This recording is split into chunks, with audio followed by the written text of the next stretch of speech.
दिन का मेला रहेगा, कायम जग का झमेला रहेगा। जीवन तो 2 दिन का मेला रहेगा, कायम जग का झमेला रहेगा। इससे तो आगे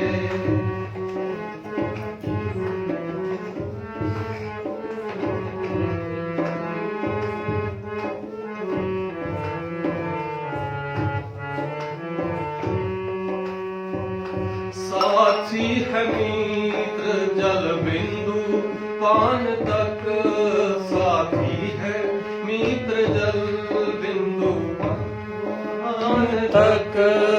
अर्धांगिनी बढ़ेगी केवल मकान तक, अर्धांगिनी बढ़ेगी केवल मकान तक। परिवार करेंगे समसन तक, परिवार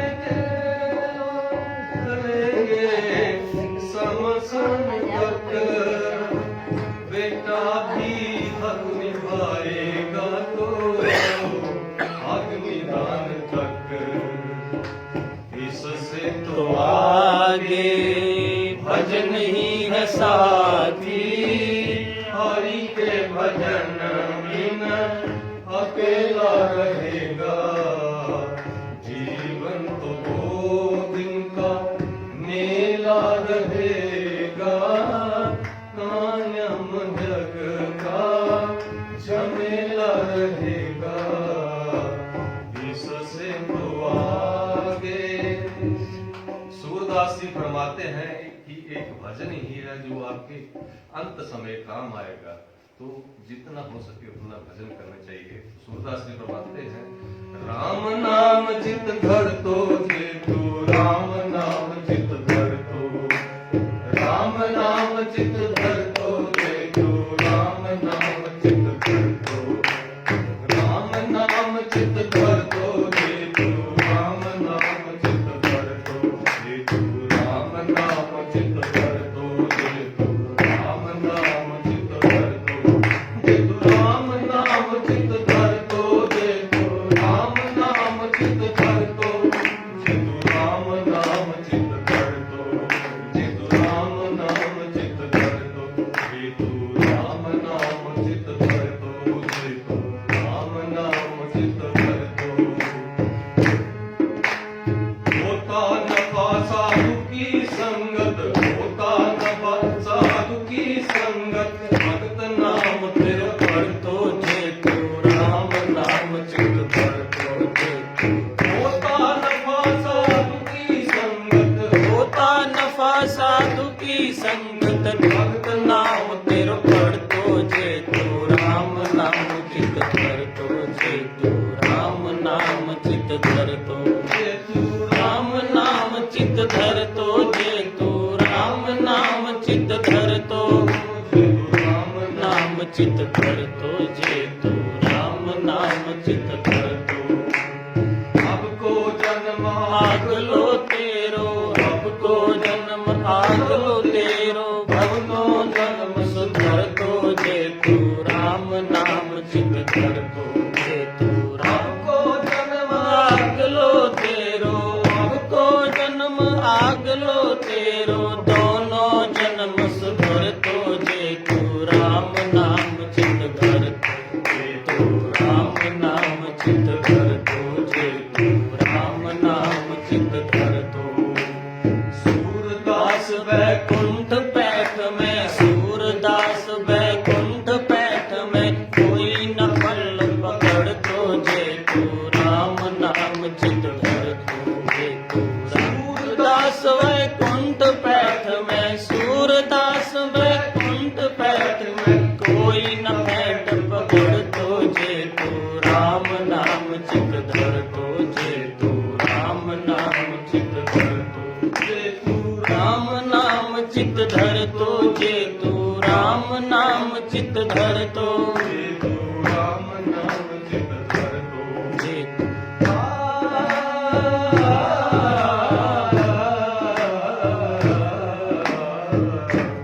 जे तू राम नाम चित धर तो जे तू राम नाम चित धर तो राम नाम चित धर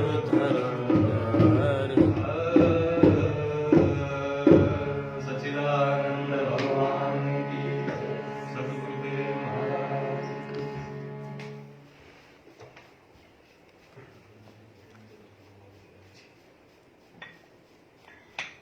थोड़ा नजीक रख दे गले को पकड़ के।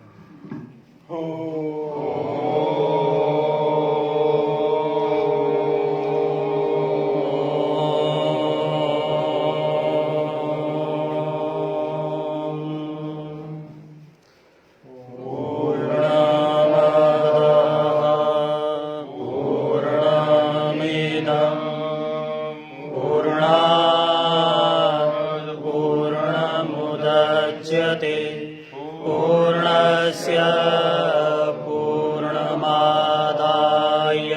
पूर्णमेवावशिष्यते ॐ शान्तिः शान्तिः शान्तिः सच्चिदानंद भगवान की श्री सद्गुरुदेव महाराज की जय।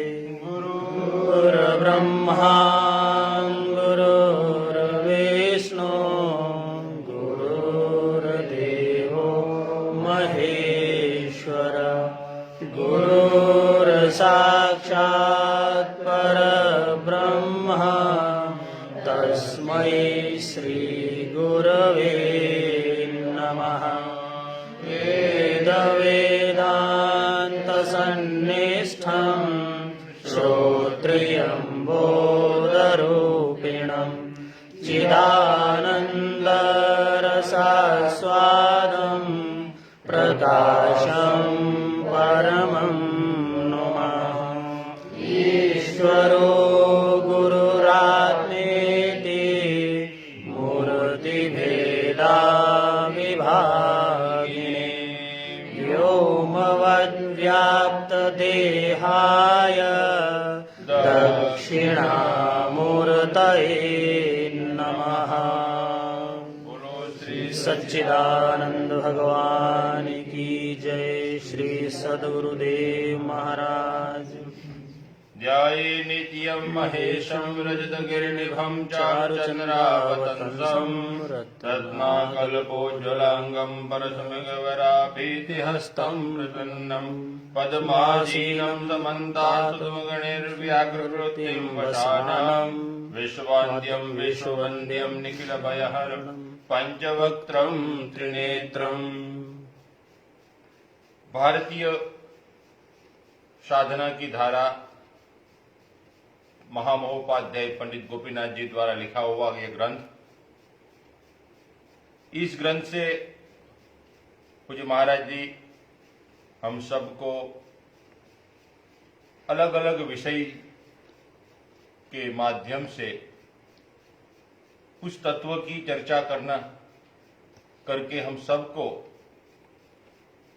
आंतरिक जगत में प्रवेश करने के लिए पात्रता देते हैं। कल महाराज जी ने बहुत महात्माओं की प्रसन्नता व्यक्त हुई है। कल का सत्संग अवर्णनीय अद्भुत था।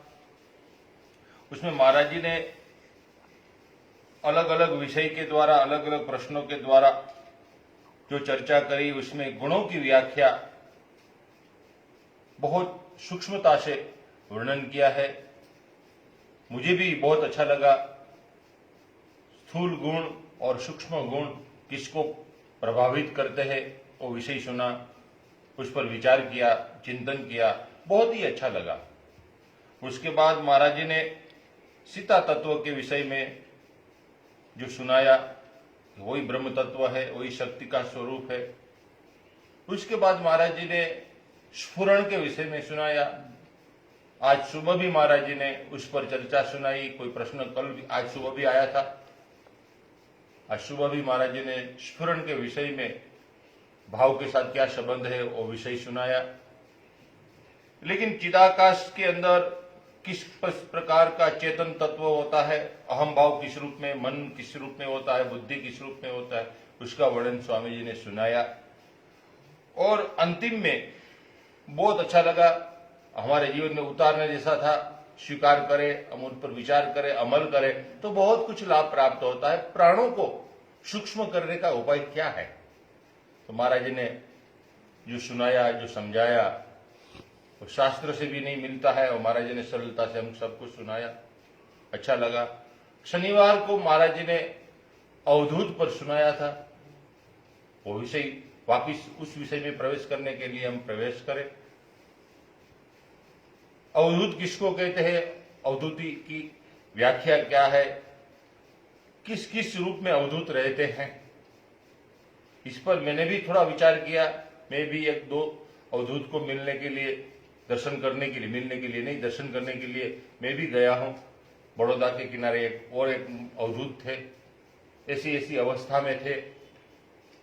लेकिन कहने का अर्थ है उनको पहचानना बहुत मुश्किल है। उनका जीवन, बाहरी जीवन देखकर हमको लगता है कि ये कैसा हो सकता है, और प्रार्थना भी करते हैं कि भगवान ऐसी दशा में परमात्मा की प्राप्ति हमको नहीं करना है। कहने का अर्थ है अवधूत अवधूत है और परमहंस की कोटि के संत होते हैं। बहुत मुश्किल जीवन होता है उनका, सब परिस्थिति को सहन करके मात्र परमात्मा, एकमात्र परमात्मा ही है ऐसा भाव प्रकट करना और उसको समझना बहुत मुश्किल है। फिर भी ऐसे ऐसे महात्मा होते हैं, वो सुनाया था। अवधूत के विषय अभी चल रहा है, वही प्रसंग चलेगा, थोड़ा उसमें क्या कहते हैं पंडित गोपीनाथ जी, उनका ख्याल करते हैं।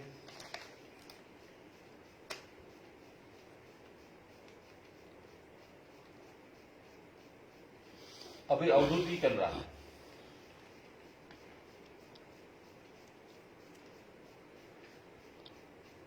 अवधूत मार्ग ही अद्वैत मार्ग है, शून्य पद है, आनंद स्थान है। यहां तक हमारा हुआ था। अब आगे, यहां ग्राह्य और ग्राहक का भेद नहीं होता, दोनों ही समरस होकर शून्याकार में विराजमान रहते हैं। इस पद पर आए बिना क्लेश, विनिर्मुक्ति या द्वंद्वातीत होने की संभावना नहीं। चंद्र और सूर्य के आलिंगन के बिना अवधूति विशुद्ध नहीं हो सकती, यह स्मरण रखना ही होगा। ललना और रसना अवधूति का ही अशुद्ध रूप है। शोधित होने से ये दोनों ही एकाकार हो जाते हैं, तब वैषम्य या मलिनता कुछ भी नहीं रहती। इसी को अवधूति का उन्मिलन या शोधन कहा जा सकता है।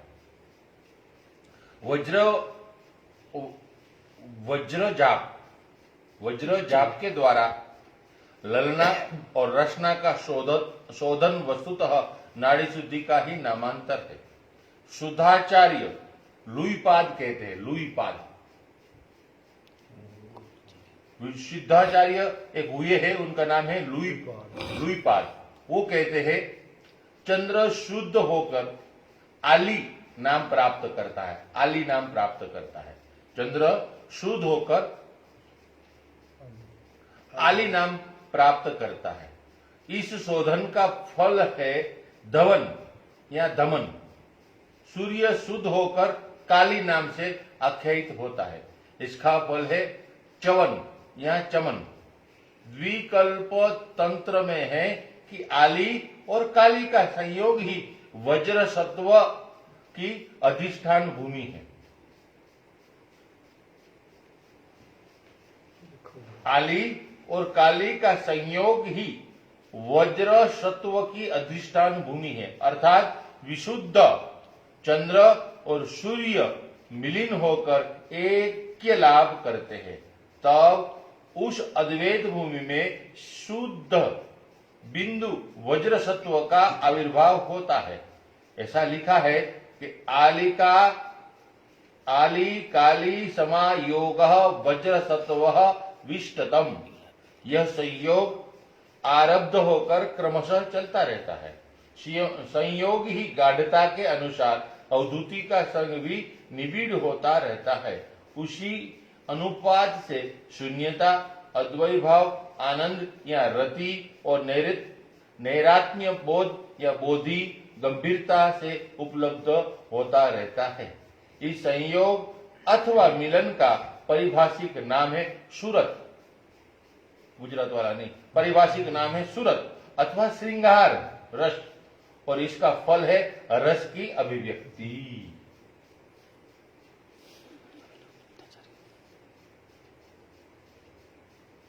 आली और काली, सूर्य चंद्र ये ईड़ा बंधन क्या है, वो शब्द अलग अलग रख देते हैं, सब अलग अलग।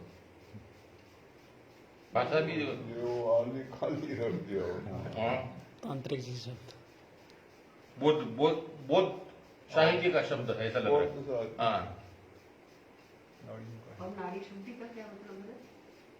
वज्र योग भी उन्हीं का शब्द है। महाराज जी, हाँ नारी शुद्धि का क्या मतलब महाराज जी? ये बोल रहे हैं नाड़ी शुद्धि का क्या मतलब, नाड़ी शुद्धि का मतलब अपना शरीर के अंदर जो नाड़ियां हैं ना शुद्ध हो जाती हैं जब, तो वो परमार्थ का चिंतन करती हैं, संसार की तरफ नहीं जाती, इसलिए उसको नाड़ी शोधन कहते हैं। ये शोधन होता है सब कुछ, उसमें अंतकरण शुद्ध हो जाए तो सारा शोधन हो जाता है अपना, उसको नाड़ी शोधन कहते हैं। रामनगर में धीमे धीमे धीमे धीमे सब कुछ शोधन होता है, यहाँ तक कि खून भी शोधन हो जाता है।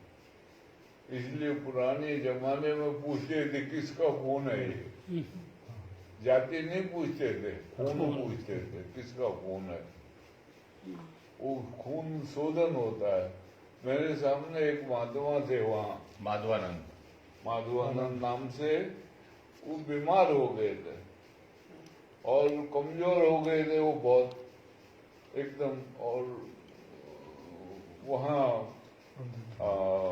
हॉस्पिटल में एडमिट करा उनको, तो वो डॉक्टरों ने कहा इनको खून चढ़ाना पड़ेगा। तो वो खून चढ़ाने के लिए बोला, तो वो बोला मैं मर जाऊं तो कोई हर्जा नहीं, मेरा शरीर छूट जाए तो छूट जाए, पर मैं खून नहीं चढ़ाऊंगा बिल्कुल किसी का भी। मेरे को बहुत समय लगा है, 40 वर्ष में मैंने अपना खून शुद्ध किया है, और ये खून भगवान को याद करने वाला खून है, ये संसारी खून नहीं है।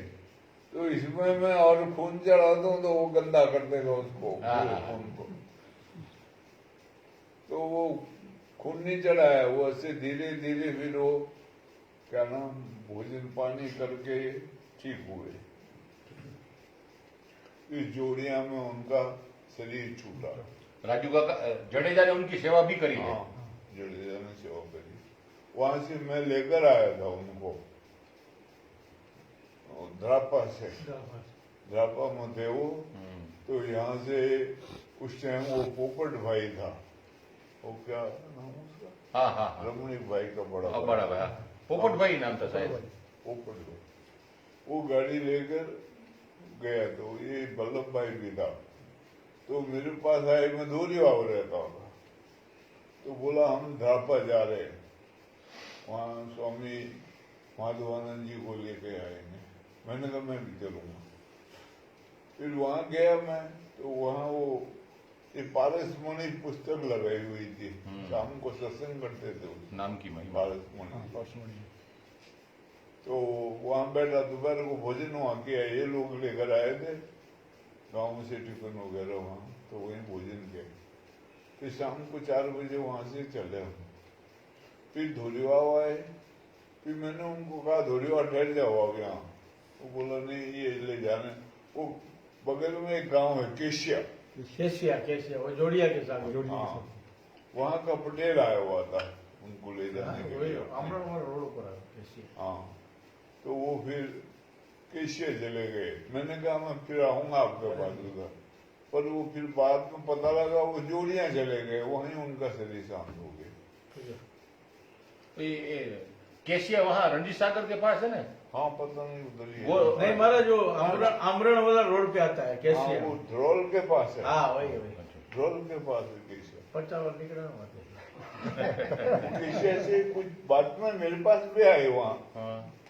अभी भी आते हैं, वो कोई बुलाते हैं मेरे को, हाँ चलो गाँव में करके। वो एक बार और पटेल दूसरे आए, वो पहले वाला तो गुजर गया सुना, फिर बाद में आया वो। हाँ हाँ। केसिया गांव है वो, पटेलों का है, और वो अच्छे धार्मिक विचारों के, वो साधु संतों की सेवा करते हैं। ये द्राफा में दरबार का गांव है ना ठाकुरों का, तो एक एक ठाकुर के घर से थाली माधवानंद के महाराज के पास भोजनी करते थे। एक एक बारी आती थी घर की, आज मेरी घर की बारी, तो मैं उनको भोजन लेकर जाऊंगा। दूसरा ये जडेजा सब बता रहा है उनका। बड़ा गाँव तरफ हाँ, बहुत अच्छा काम है। दरबार था दरबार। सब बहुत अच्छे महात्मा थे ना महाराज। अच्छे महात्मा, नाम के जानकार थे। वो तपस्वी महात्मा। ये प्रश्न आगे भी चला था, मैंने नहीं पूछा था, इसलिए मैंने नहीं पूछा कि नाड़ी शुद्धि का प्रश्न जामनगर में भी एक ने पूछा था। वो होता है, सब शुद्ध हो जाता है, भगवत नाम लेने से ही सब शुद्ध होता है, ये ख्याल रखना। नाड़ी शुद्धि आदि जितने भी है, ये नाम सुमरण वगैरह जो बाहरी नाम है, इसमें ये भी मदद करते हैं। राम राम जपना है, नमः शिवाय जपना है, और वाहिगुरु सतनाम जपना है, उसमें भाव के द्वारा ये नाड़ी शुद्धि होती है। नाड़ी शुद्धि हो जाए तो जल्दी इस मार्ग में आगे बढ़ता है। नाड़ियां सब शुद्ध होना है, सब अंतकरण शुद्ध होना है पूरा, वो धीरे धीरे अभ्यास के द्वारा होता है। ये इसमें तीर्थ यात्राएं वगैरह ये सब कर्म कांड जो करते हैं, ये इसमें मदद करता है। सबसे ज्यादा नाम सुमरण मदद करता है। ये सबका परिणाम है, जो फल बताया है वो बताया है रस की अभिव्यक्ति। हाँ, वो रस पैदा होता है जब, तो वो उसके द्वारा फिर उसमें उसको लगाव लगता है। जब तक रस नहीं पैदा हो तो लगाव नहीं लगता, रस पैदा होता है, इसलिए वो सबका रूप दिया है।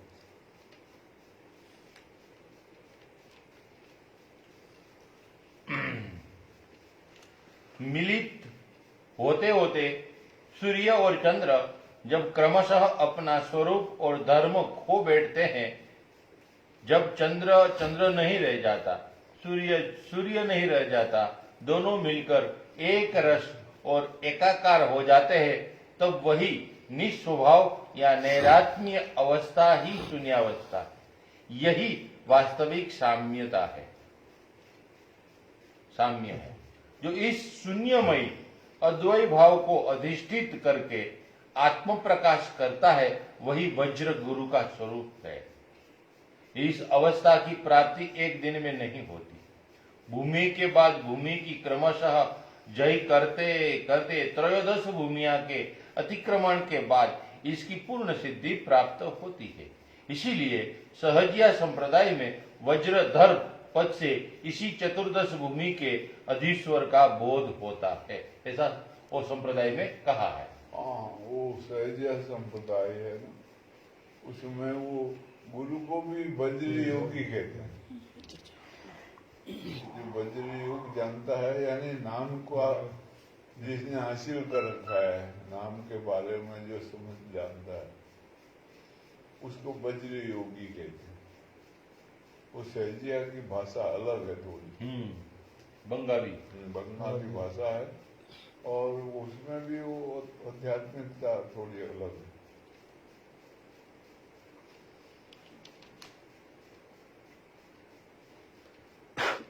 ये प्रणवानंद महाराज उसमें रहे ना, नहीं?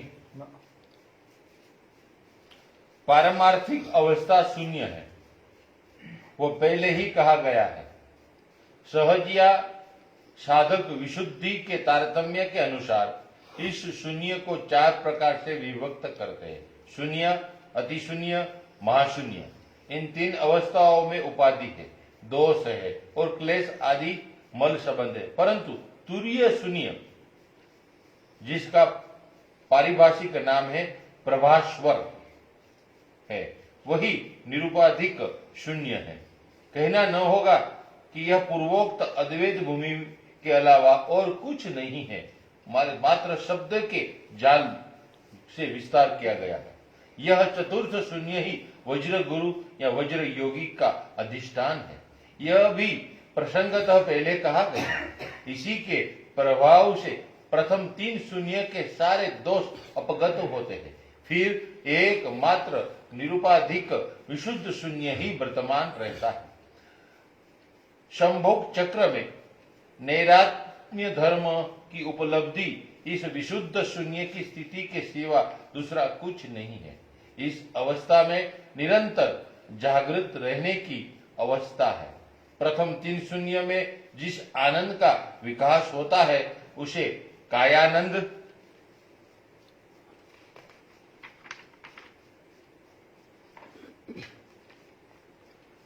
चिदानंद और रागानंद कहते हैं। ये नया है। जब इन 3 आनंदों के एक रस हो जाने पर ज्ञानानंद रूप में चौथे आनंद का आविर्भाव होता है। जब जरा और मृत्यु निवृत्त होती है और सिद्धि समूह हस्तगत होता है, चौथे आनंद का उद्बोधन और अनुत्तर बोधि की प्राप्ति एक ही बात है। तब 7 प्रकृति दोष और समाधि मल सब दूर हो जाते हैं। बिंदु और नाद के साथ होने से किसी प्रकार का विकल्प नहीं रहता। ग्राहक ज्ञान रूप विकल्प ही उपाय या दीर्घा हुंकारमय बिंदु है। ग्राहक ज्ञान रूप विकल्प ही उपाय या दीर्घ हुंकारमय बिंदु है। ग्राह्य ज्ञान रूप विकल्प ही प्रज्ञा अथवा नाद है।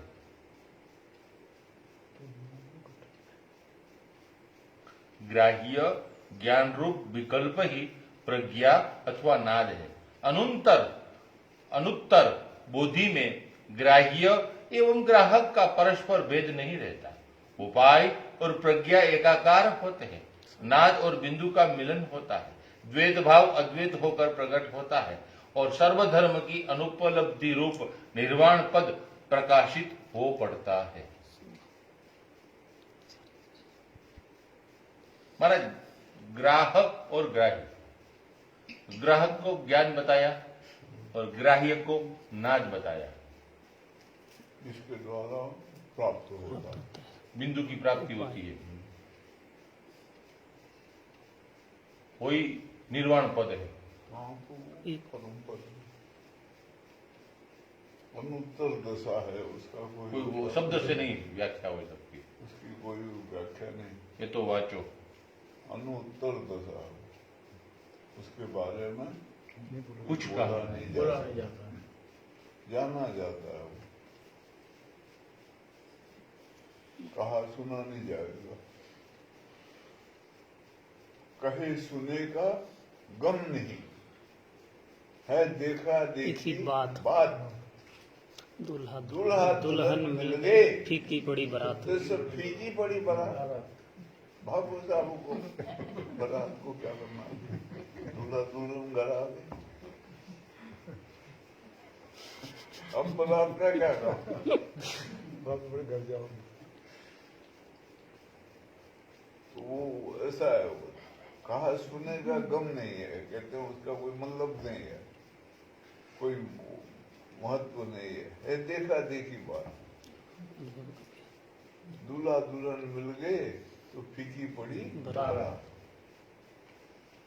फिर बारात की जरूरत नहीं, भागे एकदम। ऐसा है वो, वही शिव शक्ति का युगल रूप है वो, उसी को शिव शक्ति का रूप बताया। शिव शक्ति को हमने लोया जब शून्य में समय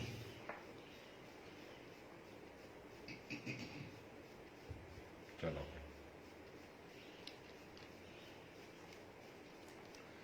अधिष्ठान शून्य तृतीय और वज्र योगी या वज्र गुरु का अधिष्ठान रूप शून्य चतुर्थ है। यह तृतीय शून्य और चतुर्थ शून्य का जो मिलन है वही युगनद्ध फल का प्रकाश या अनादि दिव्य मिथुनावस्था है। इस अवस्था में समान रूप से सर्वधर्म का उदय होता है। इसके बाद जब तृतीय और चतुर्थ शून्य में भेद तिरोहित होकर अद्वैत सिद्धि होती है तब सारे धर्मों का तिरोधान हो जाता है।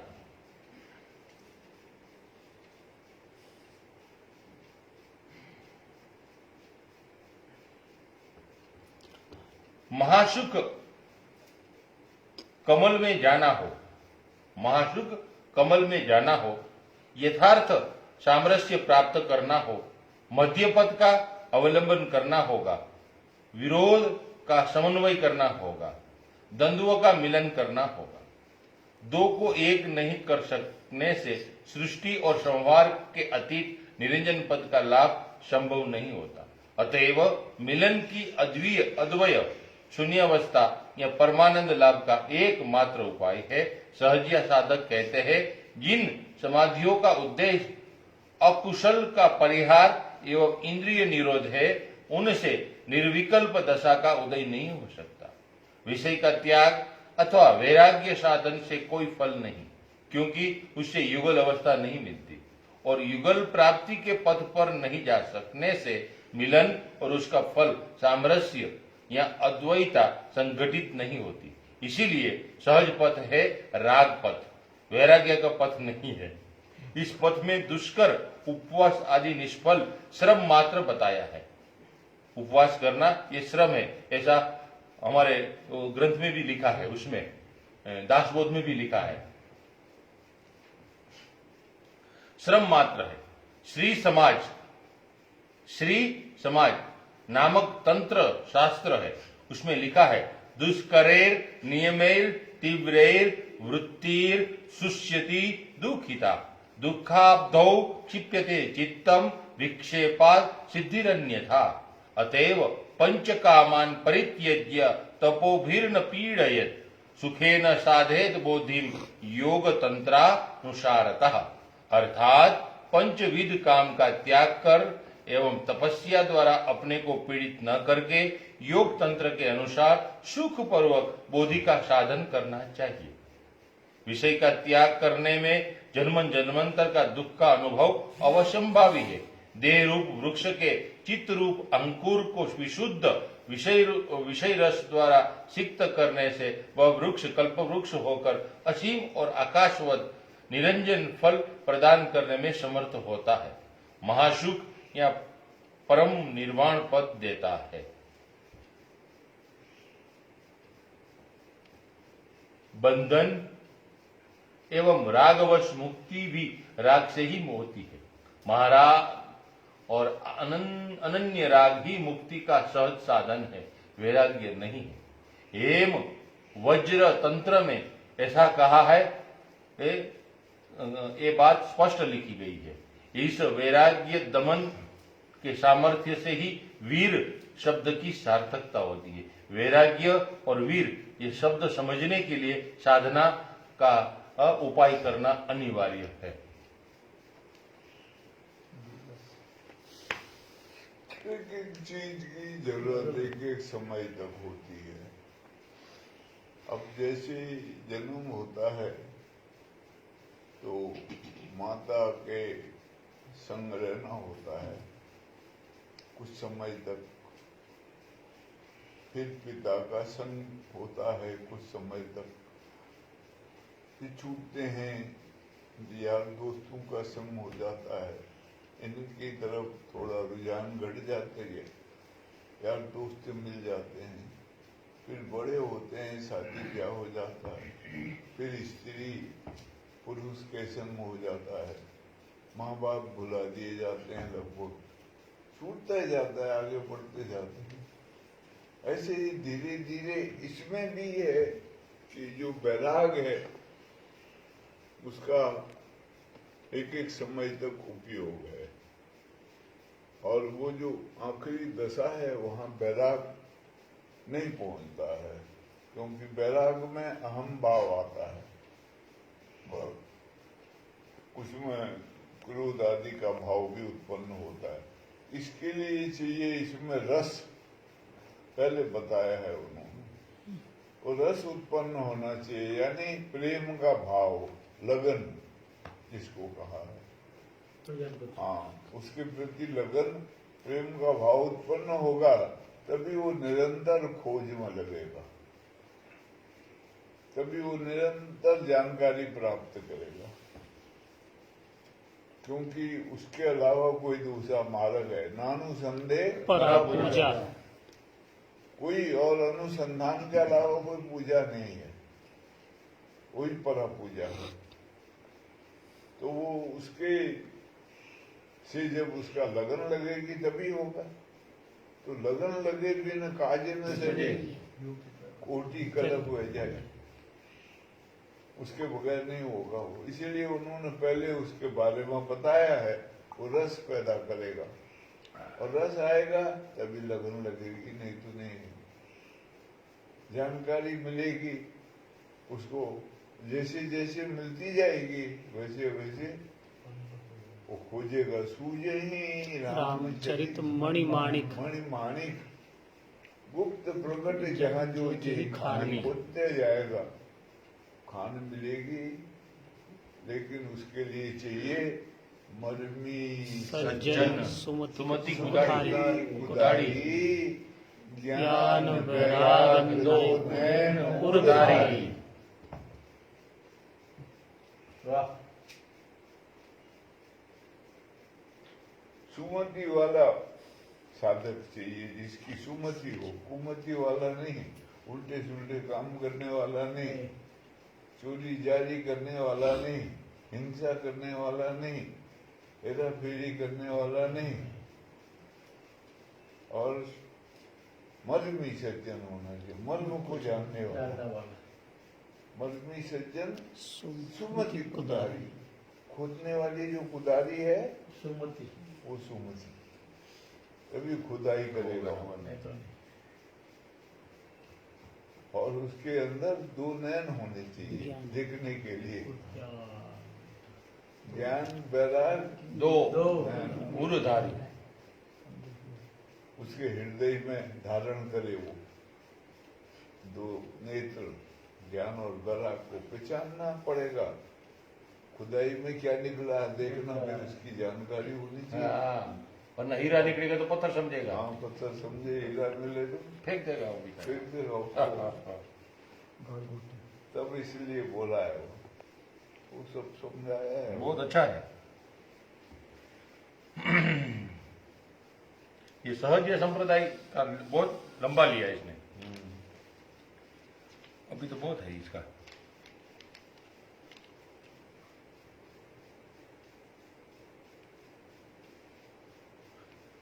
याद आया ये पढ़ा था हमने। महासुख कमल में जाना हो, यथार्थ सामरस्य प्राप्त करना हो, मध्य पद का अवलंबन करना होगा। ये सब के अनुभव करते हुए उसको निर्वाण तभी प्राप्त होता है। इसीलिए वैराग्य के साथ विरुद्ध शब्द की व्युत्पत्ति बताई गई है। अब आगे विशुद्ध अवधूतिका के लिए सहजिया साधक डोंबी शब्द का व्यवहार करते हैं। डोंबी कहते हैं, वो सुरता को डोंबी कहते हैं। अच्छा, सुरता। आया है ये मुझे याद आया। डोंबी डोंबी शब्द। शब्द। अब अलग अलग संप्रदाय ने अपने अपने शब्द इजाद किए हुए। तो अब ये सुरता शब्द थोड़ा ज्यादा विस्तृत हो गया है, मध्य युगीन संतों ने इसका इस्तेमाल किया। नहीं तो वो जो पुराना शब्द है वो स्मृति है। सुरती। हाँ, स्मृति शब्द है वो पुराना। और जो ये कुंडलिनी शक्ति है, जिसको ये मध्य मार्ग बताया है इन्होंने, उसको चिति शक्ति कहा है। चिति शक्ति। हाँ, चेतन की ताकत, शक्ति, ऐसे शब्द हैं अलग अलग शास्त्रों के। उससे वो भ्रम पैदा हो जाता है कभी कभी, तब इसलिए एक तरफ ही लगे रहते हैं लोग बात, जाते खोज खाज नहीं कर पाते। क्योंकि वो भ्रम पैदा होता है शब्दों में। इसलिए कहा है शब्द जालम, महारण्यम चित्त भ्रमण कारणम। शब्दों का जाल जो है गहरा अरण्य है, जंगल है, वो भी गाढ़। हाँ जंगल उसमें आत्मा का चित्त। अभी डोमनी शब्द है, अब ये हमारी तरफ डोमनी शब्द गाली है, बहुत बड़ी गाली है। हाँ। वो तो पश्चात जाति को वो झगड़ा हो जाए हाँ। कहीं भी और पुलिस में चले जाए बात और पुलिस दंड दे, मना है डोमनी शब्द बोलने का। हाँ। जाति सूचक अभी डूम भी नहीं बोल सकते, डूमनी भी नहीं। नहीं आया।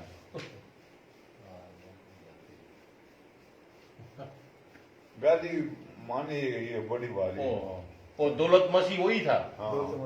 दौलत मसीह वही था।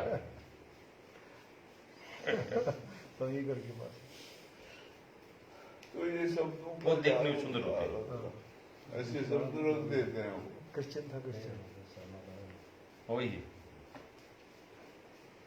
क्रिश्चियन था। यहाँ अभी अभी डूम जाती तो नहीं है, है महाराज ये। है हाँ। हमारे यहाँ वो खत्म हो गई। अभी उनको आर्य आर्य। समाजी बन गए सब, जी उनको आर्या कहते हैं अभी, आर्य समाजी। हरिजन जी। वो उसने ऋषि दयानंद ना उनको सब एक ही करके करना, जिन्हें उठाना सब सिखा दिया। हरिजन। वो आर्य समाज मंदिर में ज्यादातर वही मिलेंगे और उनको संस्कृत पढ़ा लिखा के पुजारी शास्त्री बना रखा है जगह जगह में, उनको नौकरी मिलती है पहले। वो उधर सब डूम के अंतर्गत आते थे, डूम, और उनकी औरत को डूमनी कहते थे। इसमें भी हाँ, इसमें वो सुरता को डूमनी कहा है। वो भटकती है डूमनी इधर उधर, एक रास्ते में लग। अरे महाराज चलिए महाराज जी। अरे बड़े सारे वही नहीं। हाँ।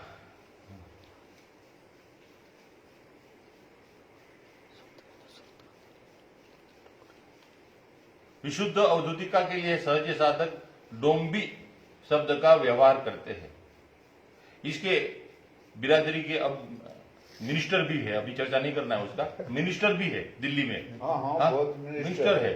उत्तर प्रदेश में बहुत मिनिस्टर है। एक दो को तो मैं भी जानता हूँ, टिमटिमी वाले। चलो, ये ललना और रचना के एकत्र नहीं कर पाने से, ललना और रचना के एकत्र नहीं कर पाने से अवधूति का शोधन संभव नहीं है। अतएव अवधूति का जब विशुद्ध होती है, अवधूति का जब विशुद्ध होती है, तब ललना और रचना एक होकर उस अवधूति का ही रूप धारण करती है। ऐसी स्थिति में एकमात्र अवधूत ही देदीप्यमान रहता है। यही शास्त्रांतर में उपदिष्ट शक्ति की अद्वय अवस्था या नाड़ी शुद्धि है, या नाड़ी शुद्धि है। यह विशुद्ध अद्वय मार्ग ही ब्रह्म नाड़ी ही डोम्बी पद का अभिधेय है। ब्रह्म नाड़ी को कहीं कहीं शास्त्र में डोम्बी पद का अभिधेय बताया गया है।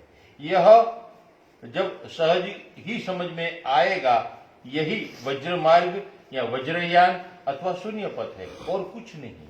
वाम शक्ति और दक्षिण शक्ति के मिलन से जिस अग्नि या तेज की उत्पत्ति होती है, नाभि या निर्वाण चक्र में उसकी प्रथम अभिव्यक्ति होती है।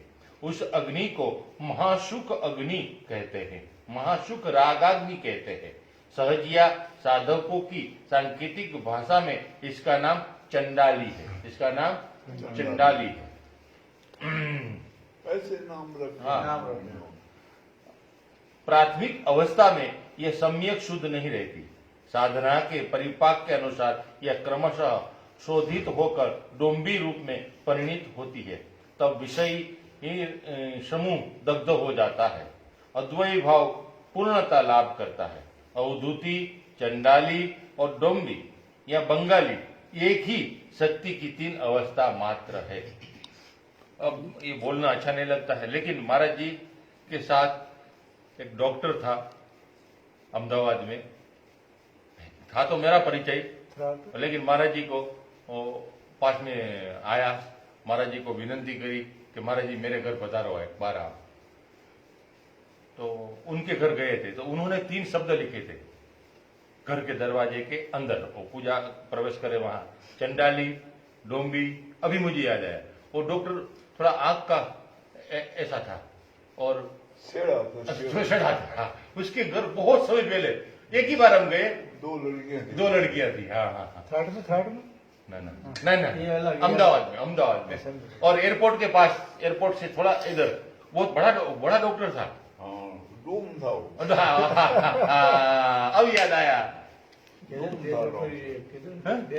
દીકરીઓ हाँ, और ये शब्दों के बारे में वो शास्त्र को बहुत जानता था।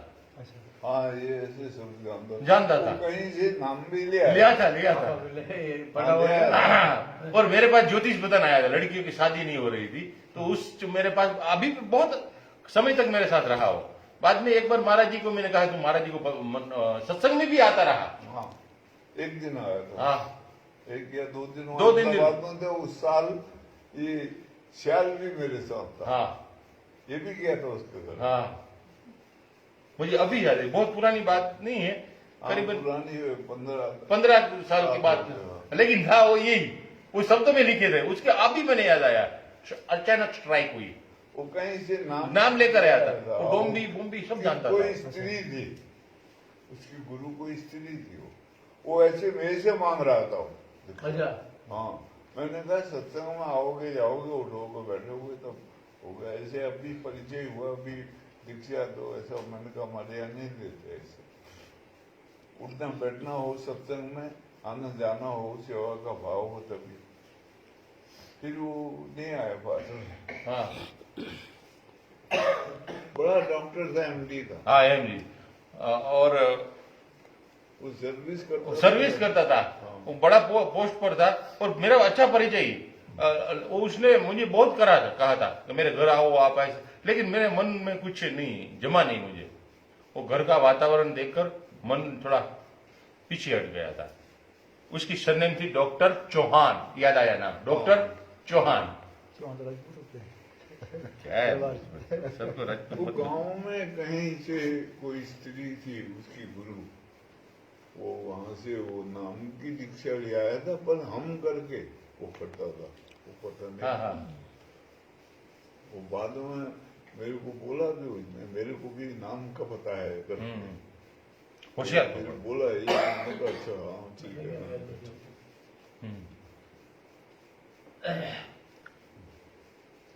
वो स्टेशन आया था लेने के लिए। हाँ और फिर हम लोग गए थे वहाँ अक्षरधाम मंदिर में, उसने सब व्यवस्था करी थी, सही है। हाँ, सब वहाँ अच्छा हमें नता हम्म, हमें नता अक्षरधाम मंदिर में उसने सब व्यवस्था करा रखी थी। वो उसकी चलती थी उधर। हाँ चल अच्छी चलती थी। ज्योतिष का वो शौकीन था, लेकिन आदमी सरल था। ये बताओ, आदमी वो नहीं था अंदर से राग द्वेष वाला, खटपटिया नहीं था, सीधा साधा आदमी था। लेकिन योग नहीं था, मुझे पता था इसके साथ हमारा योग नहीं जमेगा।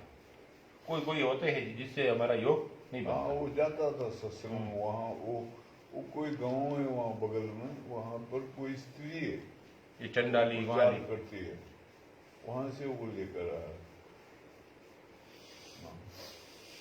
हाँ आपको पूरा याद आ गया। हाँ। मुझे अभी याद आया, ये चंडाली, ये बंगाली, ये डोंबी ये लिखा ना, तब उनके वहां ये सब शब्द छोटे छोटे लिखे थे।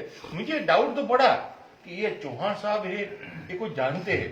बाद में मेरी चर्चा भी हुई, बोले मैं कुछ उपाय भी करता हूँ ऐसा। और आदमी तो अच्छा था, उसमें दो मत, कोई हेरा फेरी मास्टर नहीं था, सीधा साधा जीवन था। और दोनों लड़कियों को वो बोले ज्योतिष देख दो आप, उसको वो एक करवा दो। ये होता नहीं था, उसका दूसरा प्रॉब्लम था। हाँ, अब वो ऐसा है, वो चाहता था किसी अच्छे घर में उनकी शादी हो। अब वो खुद डूम था जात का, तो अब वो लड़कियों की शादी किसी ब्राह्मण या पटेल आदि से तो होगी नहीं। अब जो दूसरी जातियां हैं उनमें पढ़े लिखे होते नहीं, वो तो बाई चांस कोई हो जाए तो योग कम होता है विवाह का, इसलिए फंस जाते हैं कभी। हाँ, बहुत ज्यादा सुंदर कोई ओ लड़की तो हो वो जाता है। किसी को फंसा ले तो बात अलग है, नहीं तो फिर मुश्किल होता है। ये मुसीबतें होती हैं ज्यादा। सही बात है। अब वो चाहते ही कुछ और है, होता कुछ और है, ऐसा होता है। वो नहीं मिलते ऐसे, वो चाहते हैं कोई बड़ा आदमी हो, पढ़ा लिखा हो, विद्वान हो, बड़ा डॉक्टर हो या कोई इंजीनियर हो कोई। अब वो जो होगा ऐसा तो वो तो अपनी बिरादरी से करेगा साथी, वो क्यों छोटे जाति से करेगा? बराबर। तो फिर उनके लिए मुश्किल होता। फिर अब वो ज्योतिष क्या करेगा उसमें? वो इसके चक्कर में आ गया वो। मैंने कहा हमारा काम का नहीं भाई, बन नहीं सकता काम। लेकिन दोनों की शादी हो गई अमेरिका, क्योंकि दोनों डॉक्टर थी, एक अच्छी डेंटिस्ट थी और एक दूसरी किस्म की डॉक्टर थी। दोनों की शादी अमेरिका हो गई, इतना है। लड़कियां पढ़ी लिखी थी, अच्छी हाँ दोनों की शादी तो हो गई थी। वैसे दिखने की भी ठीक थी वो, हाँ ऐसे नहीं थे वो गोरी कोई गोरी। बहुत बदसूरत हो, दिखने की भी ठीक थी। मेरे को मालूम है अच्छे तरह से, उनके यहाँ चाय पानी पिया था, फ्रूट खाया था, खिलाया फ्रूट अच्छा खिलाया था। फ्रूट खिलाया था। ये श्याल भी था और वो भी थी जान, क्या नाम, कमल। ये लोग साल वो स्टेशन से वही लेके गया था उनको, और उसकी गाड़ी थी। और दूसरे दिन वहाँ क्या नाम, गांधीनगर अक्षर अक्षरधाम पुरुषोत्तम में भी उसकी गाड़ी लेकर आया था, हाँ घुमा कर आया था। अच्छा था, अच्छा आदमी, अच्छा था, भक्ति वाला था। चलो ये याद कभी कभी कोई चीज आती है तो हंसी आती है, कैसे कैसे माहौल में से हम गुजरे हैं, कहाँ कहाँ गए, कहाँ क्या अनुभव मिला। ये महाराज जी के साथ रहने से यह लाभ मिलता है। चलिए आगे। अवधूति अवस्था में द्वैत रहता है, ये नया है। अवधूति अवस्था में द्वैत रहता है, ये नया है। ललना और रचना का पार्थक्य रहता है। ईड़ा और पिंगला अपना अपना कार्य साधन करती है और प्राण तथा अपान यथा नियम स्पंदित होते हैं। जब दोनों का सम्मिलन होता है तब अद्वयाग्नि रागाग्नि प्रज्वलित होती है, परंतु प्रज्वलित होने पर भी द्वैत को पूरी तरह जलाकर आत्मसात करना एक पल का काम नहीं, यह क्रम साध्य है, यह साधन साध्य है। यह सम्मिलन क्रमशः घनीभूत होता रहता है। ऐसी स्थिति में चरम द्वैत नहीं रहता, तब दो पृथक शक्तियां एक हो जाती है। यही अवधूति की पूर्ण विशुद्धि या चंडाली से डोंबी भाव प्राप्त होती है। इस अवस्था में रागाग्नि के द्वारा विषय जाल दग्ध हो जाने के बाद में निर्मल नैरात्म्य भाव असीम और अनंत आकाश की तरह विकसित हो उड़ता है। अवधूति, चंडाली और डोंबी द्वैत, द्वैताद्वैत और अद्वैत भाव की सूचक मात्र है और कुछ नहीं। इसीलिए तंत्र में शक्ति को जो परापरा और अपरा ये तीन भेद है, उसी का ये तात्पर्य है। परापरा और अपरा। अब वो ये है, वो गुणात्मिका शक्ति है, योग शक्ति है और महाशक्ति। उसी के तीन नाम अलग अलग रखे हैं उन्होंने, उनकी भाषा अलग हो, क्योंकि ये तांत्रिक मत है जो है ना, सहजिया तांत्रिक मत है और अभी तो भ्रष्ट हो गया है काफी, ऐसा मैंने सुना इसके बारे में।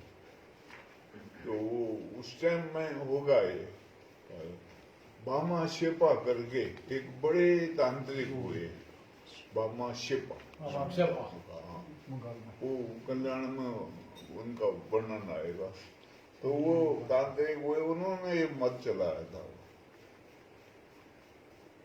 ये सहजिया मत। और वैसे कुछ नहीं, वो नाम का ही है सारा के, वो नाम के जो जानकार हैं उस पर स्थिर हैं, उनको वज्र गुरु के नाम से पुकारते हैं। ये पढ़ा था मैंने इनके बारे में, ये गोपीनाथ की पुस्तकों में वर्णन आता। और फिर वो साधु भी मिले थे वहाँ ऋषिकेश में, और ये यहाँ पर भी थे।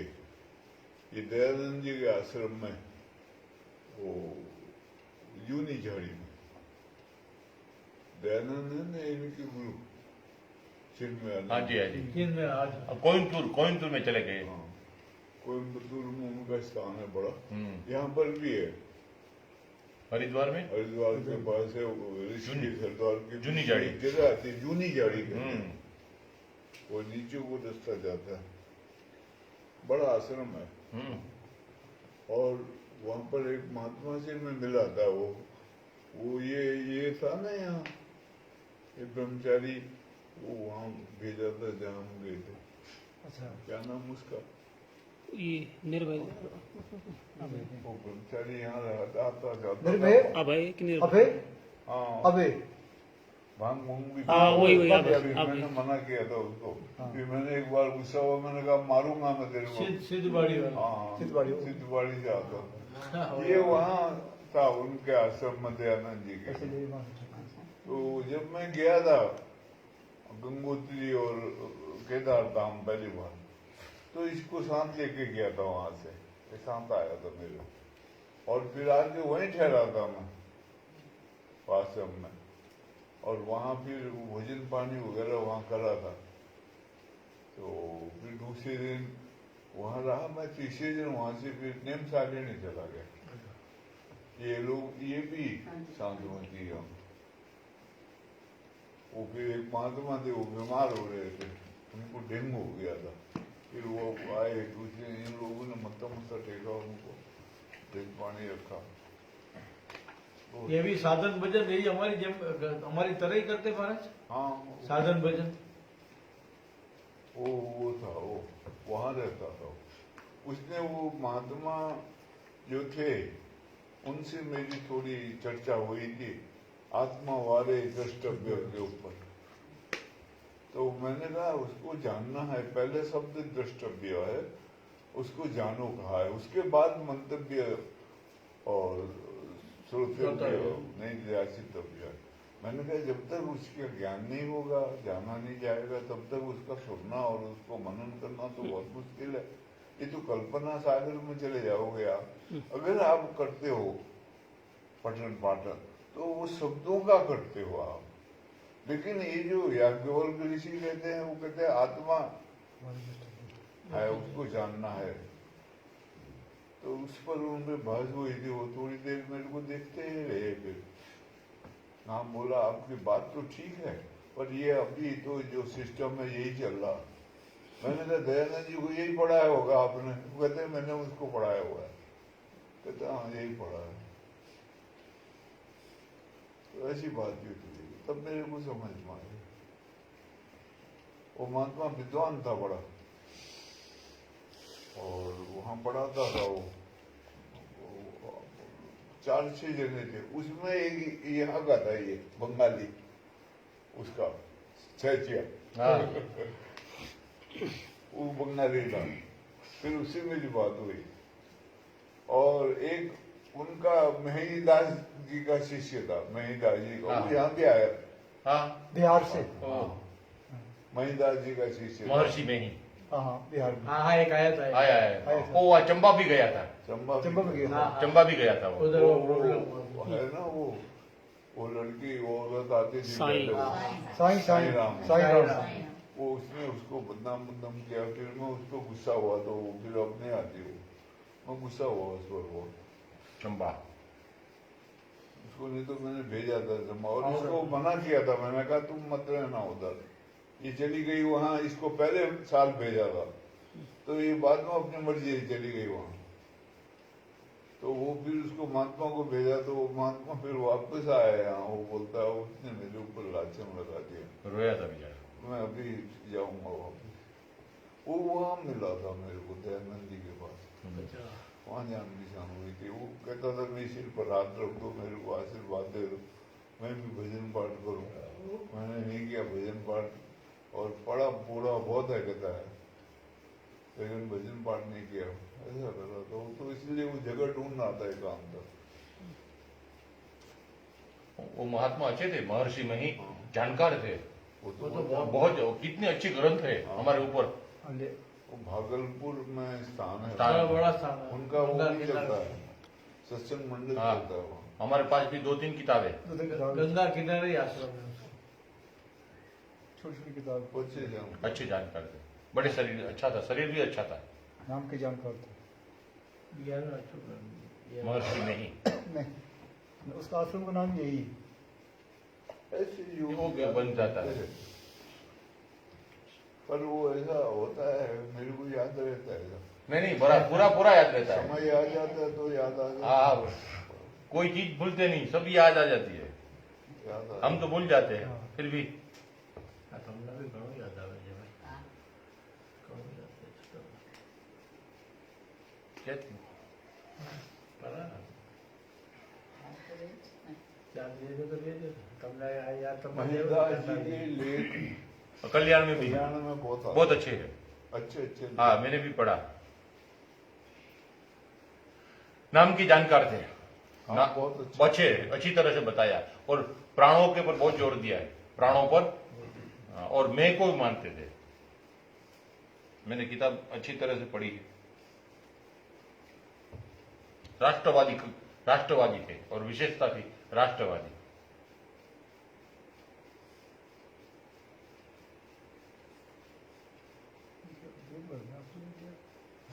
हमारा झगड़ा भी हो गया था पहली बार चंबा गए तब, आश्रम में, वो परशुराम के साथ। इनके गांव वाला था परशुराम,